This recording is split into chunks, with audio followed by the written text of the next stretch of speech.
feliz porque vamos a hablar el tercer vídeo de Piscibul. Hoy va a ser un poco más enredadito, pero no pasa nada.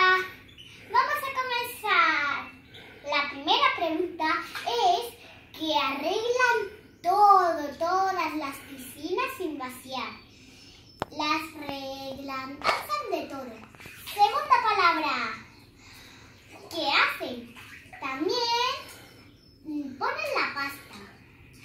Si hay una raya en una piscina, pues la arreglan rapidísimamente, la arreglan. Y si ya sea en mi piscina, que es de plástico y no le pasa nada, y también las arreglan, los espacios espacial, ponen la pasta. Y yo me he suscrito porque es mi padre y me tengo que suscribir, porque me encantan sus vídeos. A veces veo yo esos vídeos y digo, ¿qué hace aquí en mi tablet o en mi iPad?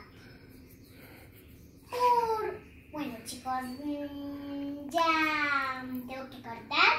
Y adiós, chicos, suscribiros a mi canal y al canal